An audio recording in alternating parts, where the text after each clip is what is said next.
give. Halliburton looking. Halliburton driving, pulls off, jump shot. It's good! It's good! With 0.3 of a second remaining. Timeout, OKC. Tyrese Halliburton does it again. They have yet to lose back-to-back games in this playoff run. The NBA Finals are tied at 1 game apiece.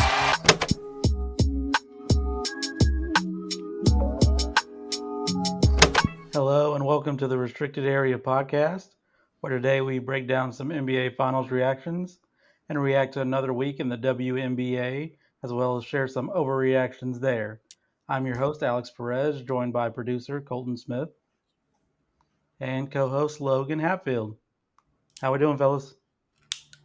I was doing a lot better Sunday up until about 7 p.m. Central Time. But, you know, I guess all things considered, I'm pretty good. If y'all are wondering about the fit, I'm about to go play some basketball after this. So I just figured if I'm going to wear this to basketball, I might as well wear this to a basketball podcast. But Logan, I don't think we even have to ask, but I'm sure you're doing pretty good over there. Yeah, okay, yeah. I can kind of speak similar to you. I'm doing a lot better than I was about Thursday, about 11 p.m. Eastern time. That was rough for me. I was sitting in like a small bar, just surrounded by Pacers fans. It was entirely less than ideal for me, especially I was rocking my SGA MVP T-shirt. And, I got a lot of people reaching out to me that I didn't even know cared about basketball that are all of a sudden Pacers fans. So it's been a fun last few days. But I'm excited now, and I can't wait for the best of 5 that's coming. Yeah, I know I've said it already, Colton, but that's a fire jersey, so I just had to shout it out on the pod for sure. Shout out Florence Yells. But yeah, we'll go ahead and get into it. NBA Finals, we're locked in. Already 2 games in. It's a 1-1 tie right now.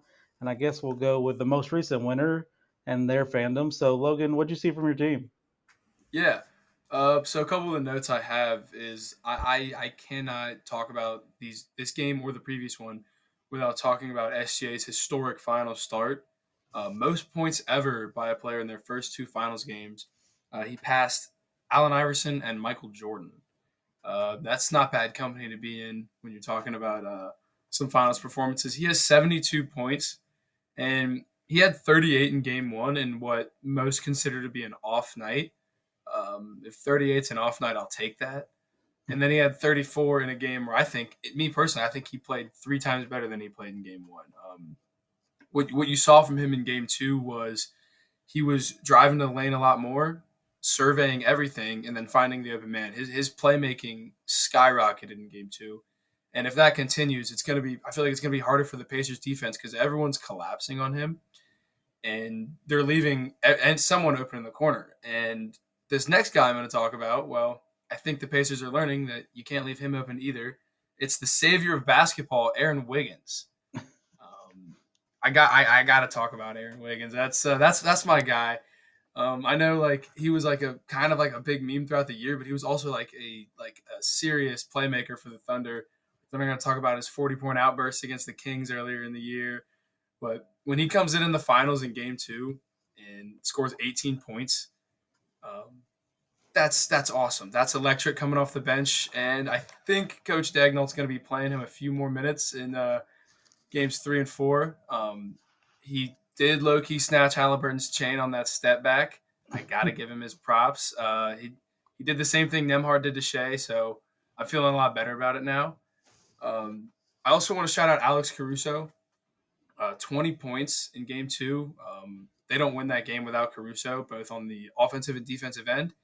And for the love of God, NBA officials, let Alex Caruso get an and 1. I think there was 3 different points in that last game where he gets to the rim, gets demolished, throws up a circus shot. It goes in, and they're like, nah, I was on the floor. And I'm sitting here like, oh, my gosh. If continuation's a rule in the NBA, why are we not calling it? But I got to give Alex Caruso his props. He is an absolute spark plug off the bench. He's hitting threes. He's locking up whoever his assignment is. And he, too, is moving the ball. The Thunder moved the ball a whole lot well. They looked a whole lot more comfortable in game 2. And I think that's going to be the trend continuing. Chet and J-Dub settled in a little bit more. I know J-Dub, his fourth quarter shooting, did leave a little bit to be desired, but you could tell he was obviously a lot more comfortable in this one, especially in the second and third quarter. And Chet Holmgren stepping up from that rough game one performance. He came back, and once Richard Jefferson said it best, once you see a layup go in first, the basket looks a whole lot more wide open. So I'm glad that's how he got started, by getting to the rim, because then once you start taking the jumpers, they don't know which they have to respect. So you're opening up your offense a lot with that.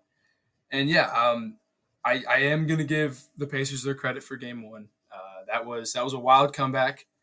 And Alex, you probably use this term a lot. It was an anomaly of a game to me. Yeah. I nothing about it made sense. 1,000,001 turnovers, and you win that game by 1 point. Shout out to the NBA for calling a lane violation in the NBA Finals in game one. Don't know if I've ever seen that before, but that's not a discussion. The game's over. I can't do anything about it now, but that's a discussion for another time. And yeah, I'm happy with the response. And like I said earlier, it's a best-of-5 series now. Indiana does possess the home court advantage, but I have a slight feeling that probably won't be the case anymore after the next 2 games. But I can't wait to see what's coming. And yeah, it's going to be a fun next at least 3 games. All right, Thunder Hour is over now, as Josh would say. All right, now it's time for no, all good. Everything you said, I can't argue against anything you said. Everything you said, it was pretty right. And if I wasn't a Pacers fan, I would be saying the same exact thing. But I gotta fight for my Pacers here, right? Game one was absolutely an anomaly in both senses of the Pacers actually winning that game, but also the Pacers putting up 20 turnovers. And in the first half, sorry, mind you.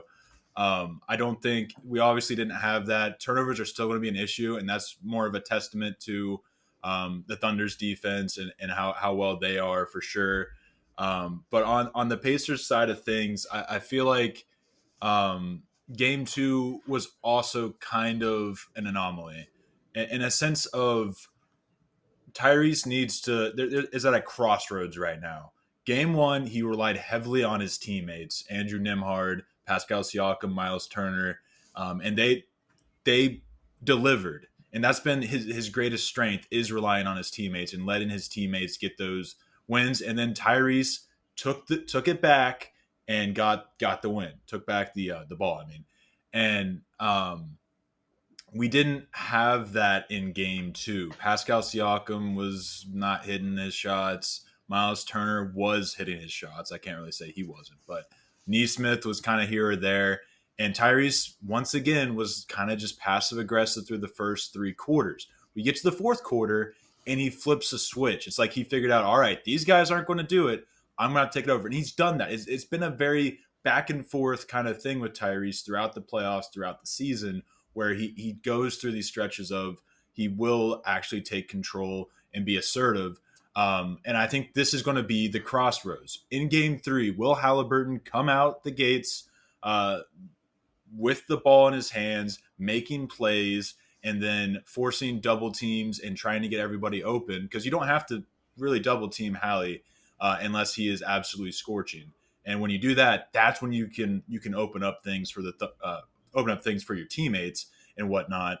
And until he does that, I don't really think that he's going to open this series up unless Nesmith, Siakam, and Turner turn it around. And again, I don't know why I mentioned Turner in there because he did have a pretty good game too.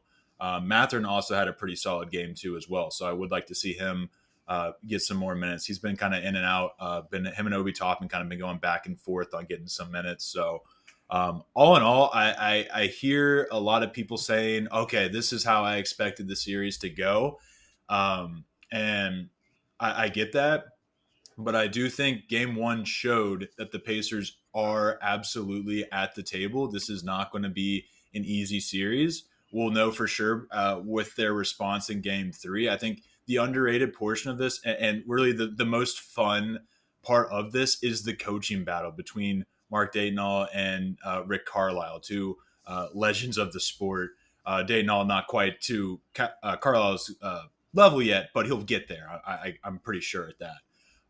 So just seeing the chess match between those two has been very fun to watch and an underrated element to that maybe some of the casual ball watchers aren't quite catching up on. And I would absolutely recommend maybe taking a look at the adjustments out of timeouts, because that's really where the Thunder won a lot. Because there was a lot of Pacers runs where the Pacers would come back within maybe single digits, maybe right outside that, and then the Thunder would take a timeout, come back out, and then it would be an 18-point lead again. And the Pacers kind of used up their timeouts really early in the game, which was, I get why. He felt it was a very pivotal part, but I would have liked to see him maybe space that out a bit. So yeah, that's really all I got. I get Tyrese and the whole narrative of him being passive, but I don't really blame him for that. That's been successful for him in the past, relying on his teammates. But I do think we find ourselves at a crossroads of where the series is going to go. Is Hallie going to be assertive right out the gates in game one, or is he going to go back to relying on his teammates? I don't think either one is a wrong answer, but I think you're going to have more success if you go with Halliburton being assertive, because that opens up. You can go down the other path. There's the connecting road if you go down that path of Halliburton to letting his teammates do the talking. But I think we need a Halliburton great game before we open up that path. Definitely. I definitely agree with you on that. I had Halliburton in my notes, and literally what I wrote was, I'm not moved yet. Obviously that game winner, yeah, I mean, he hit it. It was a great shot.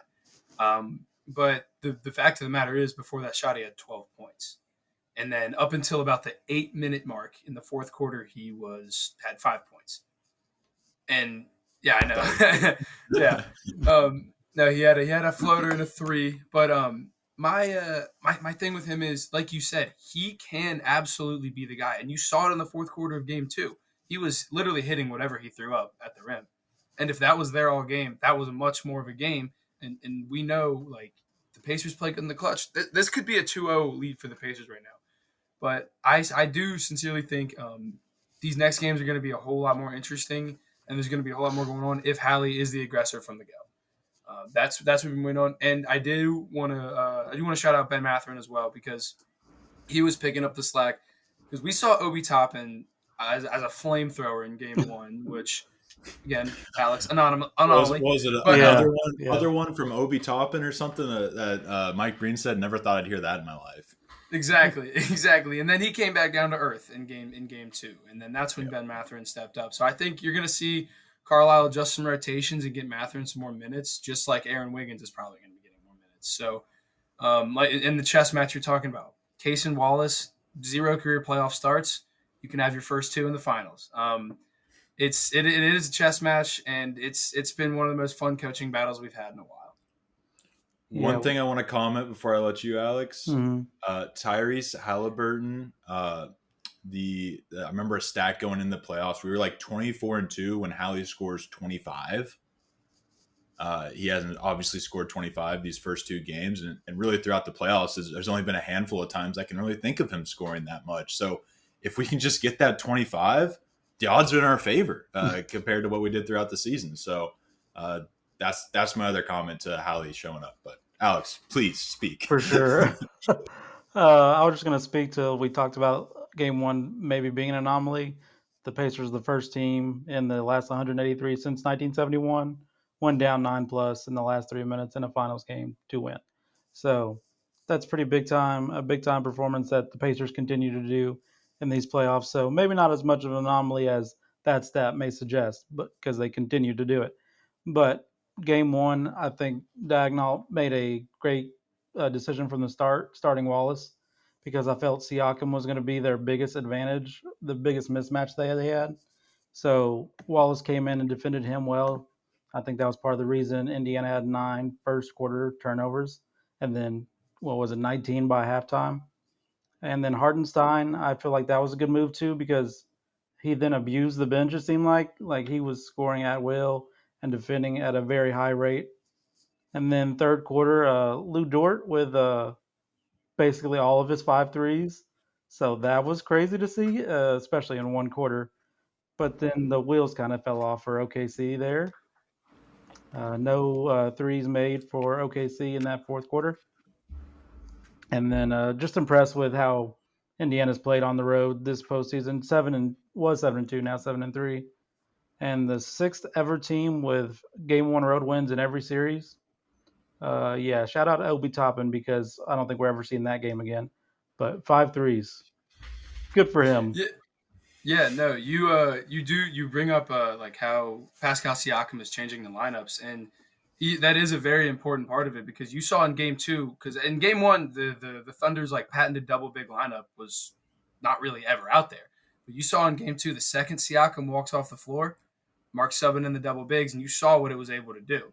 You got Isaiah Hartenstein who is in there. He can facilitate, but he can also he can get to the rim a little bit. You saw him throwing lobs at Chet. I mean that's the advantage the Thunder bring when they can do that. However, yes, you need to have only one big out there when it is Pascal Siakam because a guy like Chet Holmgren typically does well scoring against opposing teams' centers. That's just kind of how he operates. But when you're in that scenario where you got to have somebody out there who's going to be able to give you a little bit more space on defense and get out and guard Pascal Siakam because he's not like a traditional 4. He is like a stretch 4. And you're going to have somebody who can guard that. And that's, unfortunately, it's not Isaiah Hartenstein. Right. But the adjustment was made, and you saw it in game 2. When they can use a double big lineup, they're going to. Absolutely. And then I didn't have much for game 2, honestly. I even had in my notes Indiana starters. None of them touched double digits. That was before Hallie got his points in garbage time there. But when the big three are playing like they should for OKC, they're hard to beat, and they all played well. SGA played phenomenal, 27 through 3 quarters. He barely even played in that fourth quarter and still ended up with 34. The OKC bench was kind of like the battle of 2 guys. It was Caruso and Wiggins, and then for the Indiana, it was Mathurin and McConnell. I would argue Mathurin and McConnell still got most of those points in garbage time too, but an argument for another day. And then we have a visitor. Who is this? What's up, boys? What are you doing here? Well, I'm just down here looking for Cat and Ant, enjoying Cancun. Heard y'all are talking some basketball, so I thought I'd drop in and talk a little bit. All right. What wisdom do you have to bestow upon us? I'm actually I had a special assignment. SGA asked me to come down and try to find himself a room that he can stay in. Because he's going to be joining Cat and Ant here in a few weeks. Okay. Oh. You doing all right over there, Logan? Yeah. No, I mean that's fine. That's fine. We'll look back at this in a few weeks and we'll talk a little bit more about this clip. Hey, we're bringing clip farming to the CX podcast. I love it. We need it. I mean, he's not technically wrong. All the teams will be on vacation. Exactly. That's all I meant, Alex. That's all I meant. Yeah. I already said Thunder in 5, and I still think that's the way it's going to be. But no, like I said, I'm down here in Cancun, so I thought I'd let y'all know. Haven't found Cat and Ant anywhere. Looking for LeBron and the boys. They're still not here. I think Paul George lives there, right? Paul George lives there, doesn't he? Paul George definitely lives somewhere around here. I feel like he's got a special spot. He doesn't have time for Cancun. Podcast speed, join the CX Podcast Network. We'd love to have you. Mm-hmm. Yeah, life's not too bad here, gentlemen. Woo. There we go. That is a very nice view. What's the word you were saying? Unlimited beer too? Unlimited cervezas, unlimited food. Yeah, no, life is not bad today, gentlemen. So y'all enjoy your podcast. Like I said, I'll keep looking for Cat and Ant, and I'll scout out for the rest of everybody. But I'll drink enough for all of us. Yes, sir. Yes, sir. Enjoy the trip, and let me know when you find Ant, because I'd love to hear what he has to say. Oh, will do. Y'all have a good one. See ya. I thought of an out-of-pocket joke for Ant, but we'll save that for another day. Alex, you can have your show back now. Wrapping up. Game 2, I noticed Indiana limited turnovers better and limited points off turnovers better was the main thing. So I feel like that's something that will make the series more interesting as we continue throughout. But anyways, any last thoughts from you all? My brain's kind of Yeah, I know. shock right now. I'm fried. That just fried my brain. I guess we'll Yeah. move on then. Anyways, let's move on to foul or flop, where we bring you our favorite quote of the week and let you know if we think it's a foul and they have a point, or flop and they're selling baloney. So I guess I'll go first. Mine's a little more serious this week, boys. Sorry to do that after the fun we just had from Cancun. But mine is from the genius that is Gilbert Arenas, Oh God. who spoke on Cat and said he's built like a female. He has girl hips, and some other very foul things. Not foul in that way. This is a flop for me because this is where homophobia kind of rears its ugly head in sports, and I feel like it's something that should stop. And those few harmless, zesty jokes that people are making all the time, they need to stop because now we're having this narrative, and it's played out boring and again homophobic. So it's a flop for me. Just had to get that off my chest because seeing way too much of it after all these zesty jokes, that would be fine if that's where it stopped, but of course it's not. So it's a flop for me. We Yeah, gave no, Gilbert Arenas the mic though, for real. Yeah, Oh my gosh. he's lucky he's Gilbert independent Arenas or said the Thunder wouldn't even be in the Western Conference Finals. that too. Yeah, But I'm going to say it's a flop for me as well. Mhm. Strictly on the basis off of, I would argue where Cat's at right now in his career. I'm taking him all time over Gil. Like, yeah. and I'll also take the guy who, I'm not going to say exactly what he did, but let's just say Gil has some trouble in the locker room, and it's never been a problem with Cat. So I don't know why Gilbert's opening his mouth like that. Flop for me. Yeah, flops all around here, boys. Yeah, Gil needs to worry about what's on his hips. Anyways, Colton, you want to go? Yeah, that was a great one. I'm going to the great Rizard Jefferson, saying can't be putting up tour dates in playoffs. I actually think this is foul. This is valid, because we did end up winning that game, but I don't think like at the time that he said that it was completely valid for him to say that, and you just can't be putting up tour dates now. I would say Halliburton's probably the one person you probably shouldn't use that on, but for the majority of the NBA, if Ant, if Cat, if Jalen Brunson, if anybody's putting up tour dates, probably not winning that game in the playoffs. So Shea, J-Dub, all of them. So yeah. No, I was with you. I'm with you. I'm going to call foul on that one too because I was almost picked that exact quote for mine today. But yeah, no, he's right. He's right. You see it when big time players, the whole tour dates thing. I think is hilarious. By the way, Yeah. Yes. But you see it, and when the star player shoots bad, the whole team is suffering. And yeah, no, it's definitely foul for me. Richard Jefferson hasn't said a lot that I agree with during the playoffs, but I'll give him that one. I was about to say that's definitely a foul. We've seen it on both ends, and for Indiana really in Game 2 and OKC in Game 1 with Chet and J-Dub. So it's a very valid point. If you start shooting bad, it's going to look ugly, and you can't do that if you're one of the top 3 players on the team. You just can't have it. Yep.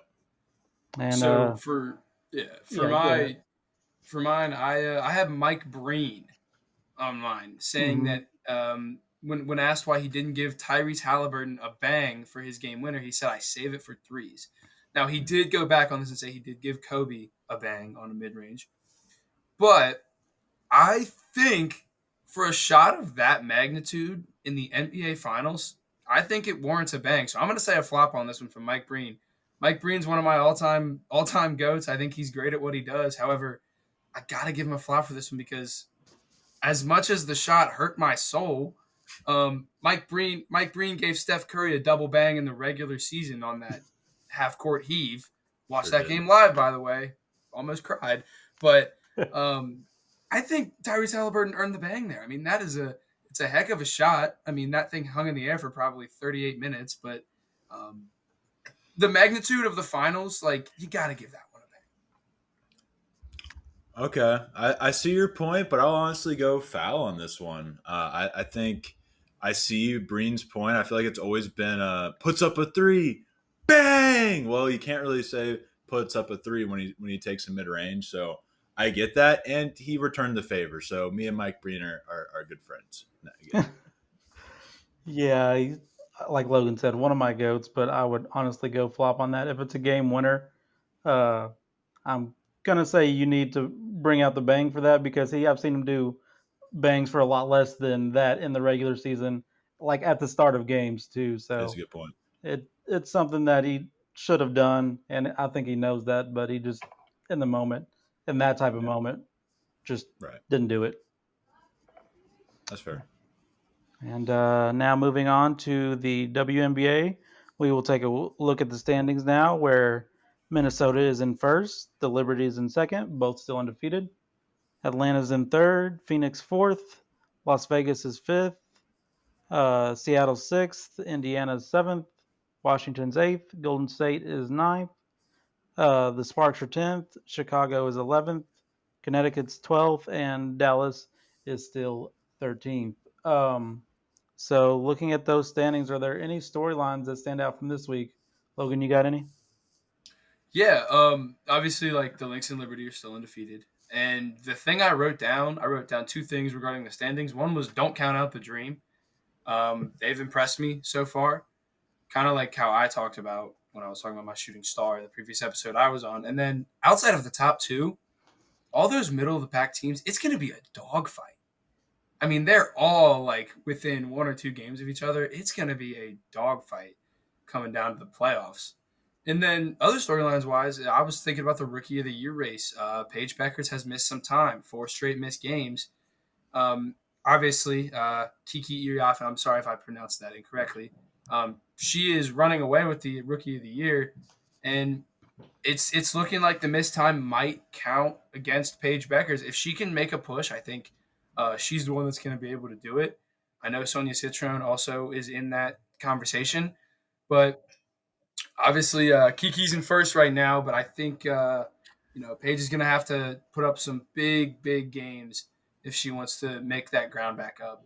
And then my last storyline is Courtney Vandersloot. They announced, I believe it was today, that she's out for the year with a torn ACL. It's getting worse for the Chicago Sky. I mean, obviously, her offensive numbers were. I mean, obviously she led the team in assists, but that 22% 3-point shooting left a lot to be desired. But I mean, you're losing 1.6 steals per game and 5.1 assists per game. That's losing a good amount of production, and the Chicago Sky, it just keeps getting worse and worse for them. Yeah, that's my storyline is the Chicago Sky that I was bringing to. I had originally said bring storylines you like, but some of the storylines you're just not going to like. And I mean, I guess technically as a Fever fan, if there's a team I wouldn't want to win, it would probably be the Sky, but I don't have too much of a hatred for him yet. Vandersloot goes down with the ACL tear. 2-5 start on the year, and their only 2 wins are back-to-back against the Dallas Wings, who, if I recall correctly, they're last in the WNBA. 13th with 1 win. 13th with 1 win on the year. They just scored 52 points against the Fever. Felt like 20, which is their least over the past decade. They've played 3 playoff teams: the Liberty, the Mercury, and the Fever twice. And they lost all 4 games with an average margin of loss by 23 points. The Fever helped, raise that number a little bit, but the Liberty also gave them a nice beating as well. Angel Reese is my last comment, shooting 30% from the field. That's just you need to get that number up. That's all I'm asking. And a number that needs to go up is Haley Van Life's minutes per game. She's only got 12 minutes per game. She's averaging 3.5 points per game, 1.5 assists and rebounds per game. I think that's warranting of a second look, especially when you look at the start they have had. I wouldn't say it's over for the Sky. The season's done. Skies are very cloudy, very gray. I would not consider it blue skies in Chicago. Yeah, I completely agree with that. Chicago's management is their biggest problem, in my opinion. They've sent away shooter after shooter after shooter after shooter and continue to go with players in the paint, which is good and fine. You need that, especially in the WNBA.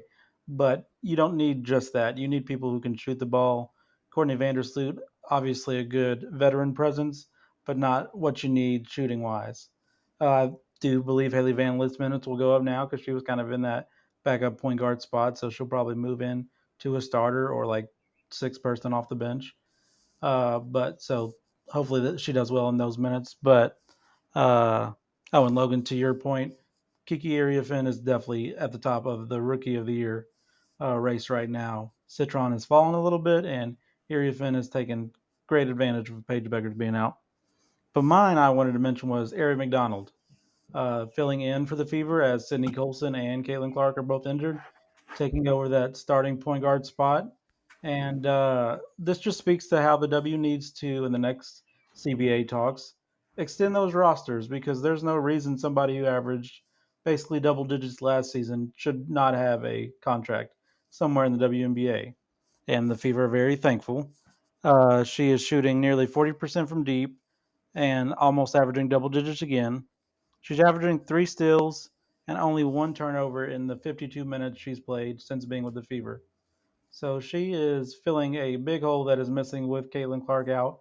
And it sounds like Caitlin Clark's nowhere close to being back, as Stephanie White said that she's still ramping up towards basketball activities. So that hurts to hear as a Fever fan, but it's good to see how Ari has been playing in her place uh, after that. And then my other one is Kate Martin, uh, double digit scoring the last 2 of the last 3 games, including their that former Aces team that they blew out. So that was fun. She's averaging 11 points per game, 5 rebounds, 50% shooting, and 43% from three recently. And then she's just been unstoppable. So those are the 2 things that really stick out in my mind from this week. Yeah, definitely big shout out to Kate Martin, making me look very Yep. smart in our preseason prediction show. For sure, yeah. Gotta give her credit. Absolutely. And then just looking at this week, are there any overreactions we care to share? Yes, I have 2. Okay. Colton, this is going to go pretty much against what you said, but my first ever reaction is that the Chicago Sky season is in fact over. I don't see it getting any better for them after losing one of their top vets. I think now the best thing for them is this is a development year. It's going to be a step for their younger players and especially Angel Reese to really just kind of find their footing and figure out like all of the small issues that they can work on. So, they can work towards the one big issue that is their team right now. Once you can start to figure out kind of some of those small things, Angel Reese, sometimes I feel like when I watch her, she's just got to settle down a little bit. I think she plays very high energy, and sometimes that comes back to bite her. You could see that even in the in the NBA, like in the finals. You saw Jalen Williams, star All NBA player, but sometimes he plays a little bit too fast. And you can tell he might be nervous at times. So I think if she can settle that down and then, you get someone like Haley Van Lith a few more minutes, I think that this Sky team can be on the upward swing. Just it's not going to be this year. And then my other overreaction is, Alex talked a little bit about the Valkyrie. Golden State is a playoff team. Why not? Why not throw it out there? If Kate Martin's going to be playing like that and they're going to be getting the production that they have from all across the board, and that win against Vegas last night, it convinced me. That was that like you said, it was a fun one. Domination on all forces, and even Becky Hammond. Becky Hammond called the Aces. She said they were weak, and it certainly looked like it. That's not what you expect to see from a team of that caliber, and Golden State looks good. Colton? All right, my overreaction is the Atlanta Dream. Logan, you mentioned them a little bit. I think they're going to be a problem for the Lynx and the Liberty, the undefeated teams. They brought in Carlos Smesko from Florida Gulf Coast, an offensive mastermind maybe, as he's turned this team from the 11th best offense in the league last year based on offensive rating. Gone from 99 offensive rating to 107 to start the year. third in the WNBA there. Also the second most points per game scored. It's early in the season, but I think we're starting to see the fruits of their labor on bringing in a new coach, bringing in some star talent. And I think they are going to maybe play a spoiler come playoff time for the Lynx or the Liberty. I like it. Mine is Kate Martin. I now think she's going to win Most Improved Player. She's looking great, and shout out Logan for seeing that and expecting that. And then the Connecticut Sun, I know it says they're not in 13th, but they're the worst team in the WNBA. In my opinion, they've lost 2 out of the last 3 games by 40-plus points. If you're a professional team, that just can't happen. And then my last one is with the Aces, who I may talk about every week because I'm just dumbfounded how a team with this much history and these great players on the team is struggling this much. They're not running plays for Jewel Lloyd at all. Asia Wilson is the only competent player in the front court. And my overreaction really is that they may not win a game in the playoffs because they're going to have to play Phoenix, probably, who has Alyssa Thomas and will average a triple-double in that series if that's the case, or Atlanta, who we just talked about, who has Brianna Jones and Brittany Griner, who will score 1 billion points each. So it will be rough for the Aces if they have to face one of them in the playoffs, and I don't see them getting a game against either one, really. But so now it's time to see who knows ball as we do our WNBA pick'em for this week. Colton, do you have any standings for us? I do. Now, I did not update them fully to this day. I updated them as of the 3rd of June. I think there was a game that you guys had picked that had not been resolved yet, whichever one was the second game there. Currently, the standings are myself and Logan tied for first. He has 3-0. I'm 4-0. Again, do you remember what that game was last week? It would have been the second one you guys did. It was, I think it was like a day or two away from being played. I can look while you keep running down those standings. Okay, I'll keep running down. As of that time, Ben was 1-0, so he was also tied there. And then Alex in 4th with a record of 3-2, and then Matt in 5th with a record of 1-1. His one appearance on the show so far. So far we're hanging around 500. Me and Logan had a really good start, and Alex just kind of is a victim of being on the show every single week. So obviously he picks more, so there's going to be more failures. But I'm sure as the season goes on, it'll even out pretty quickly, especially for me because I've had quite the luck to start the year. Yeah, that other game was the Aces and Valkyrie, and of course I picked the Aces and. Okay. So you can add another L to that loss column. So 3-3, huh? Yeah, Logan, do you happen to remember who you picked? I'm looking like the Aces out here. I was not on the show, so I didn't have a pick for that one. Did I pick one for that? Would have been last Sunday. I can go back and look. But yeah, we'll go back. I can go back. Did I pick the Valkyries? We'll run the tape. We'll run the tape. Flashback. The second game I have is Saturday, 3 p.m. on ABC, Las Vegas at the Golden State Valkyries. Kate Martin's first game versus Las Vegas since switching teams. She hasn't been seeing many minutes, but I still like the storyline. So, Logan, who you got? I'm with you on that one. I'm a big fan of the storyline there. So go ahead. Give me the Valkyries. I think the storylines are going to be there, and mysteriously, Kate Martin's minutes and usage will go up in this game. End of flashback. I'm sorry, the fellas know it's been a pretty busy week for me, so honestly, I have no clue. Yeah, no, I'm gonna write them down this week, so it's a lot easier to just remember. But anyways, now that we know those standings, let's pick this week's games. The one I have for you first is Wednesday at 10 p.m. on CBS Sports Network. The Sparks at the Aces. Logan, who you got? I'm gonna go with the Sparks. Kind of like you said, I'm dumbfounded by the Aces, and I think it's Commissioner's Cup time, and I think the Sparks take this one. Colton. I'm riding with the Aces. It's been pretty ugly, but they got the best player in the league, and I gotta bet on that. Well, one of the best players in the league. I don't know the look Logan gives me, but yeah, give me the Aces. I'm sticking with them.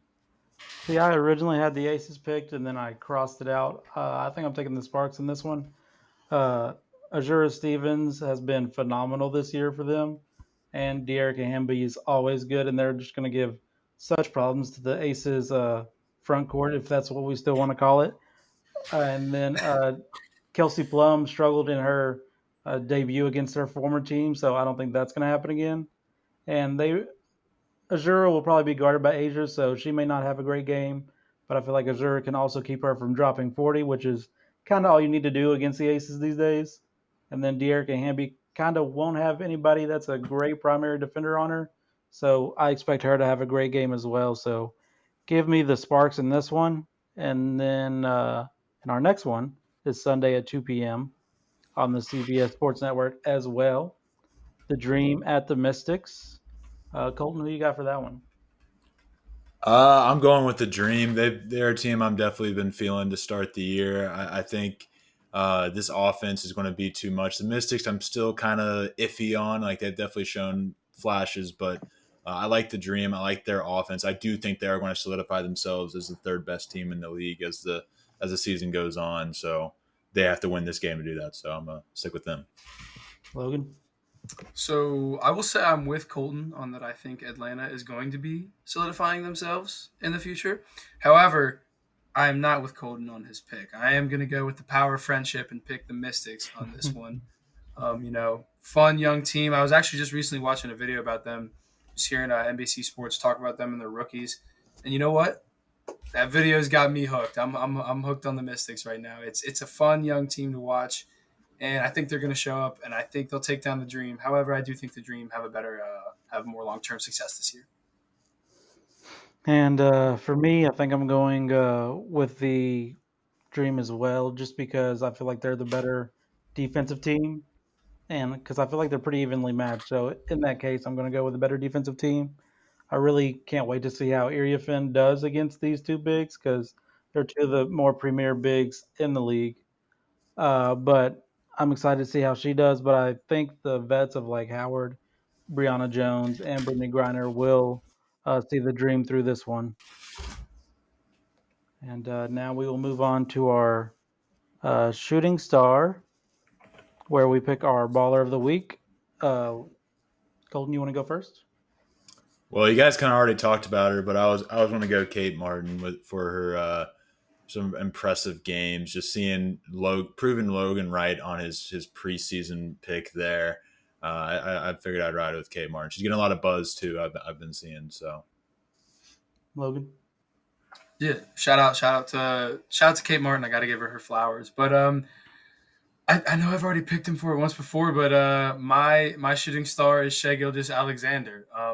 There's a lot of talk about players every time it's their first time in the finals or first time making a deep playoff run, and he has absolutely shown up, especially in these first two games of the finals, and he is solidifying himself as a top tier playoff performer right now. You're seeing he's playing his best ball at the time you need to be playing your best ball. Most points ever in the first two finals game, and I really think he's going to keep this up. Rick Carlisle said it himself. SGA is going to have 34 points before he walks into the arena, and that's kind of an insane thing to hear from an opposing coach. But when you really look at it, and how he was playing, especially in game two, once he starts getting to his spot and shooting from the mid range, it's a layup for him. He's bringing back a dead art, and I love it. And I can't wait to see what he does in game three. But SGA gets my shooting star for this week. For me, I went with the same thing, actually. Kind of hard to go against somebody in their first finals playing like this. The MVP, proving he's the MVP, and maybe the finals MVP if they come out victorious. But he's just not rattled, and you expect somebody in their first finals to be a little rattled, and he has not been. So for the reasons we've all mentioned pretty much all episode, he's also my shooting star this week. And then I guess that will do it for this edition of the Restricted Area Podcast. Be sure to subscribe to the CX Podcast Network for more sports talk like MLB and NASCAR. And be on the lookout for another interview on the Norse Benchwarmers page as well. Follow us on Twitter, me at The Wheel Deal and Colton at Colt.45. That's 3 T's, by the way. And Logan, just let the people know where they can find you. At LoganH_4 on all platforms. Thank you. Hey, all. also be sure to go check us out on Apple Podcasts. Even say Apple Music, Apple Podcasts, Spotify, all that stuff. We're actually on pretty much every social media now. I need to add that to the rundown. We are there. We don't necessarily have a steady flow of content coming yet, but I think we'll be getting there here within the next couple of weeks as we figure some stuff out. So be sure to go follow all of those channels to see what we got going. And I think actually this podcast will be on Apple Music and Spotify and all that before it's posted on YouTube. So be sure to go check that out because you might be able to listen to us a little earlier than you expected. So sorry to cut you off, Alex, but I did want to give those a shout out. You're good. Be looking out for that. Exciting stuff coming on all platforms. So that is very exciting. Last thing I had to say was thank you all for being on the show today. And thanks everybody for watching. And we will see you all next week.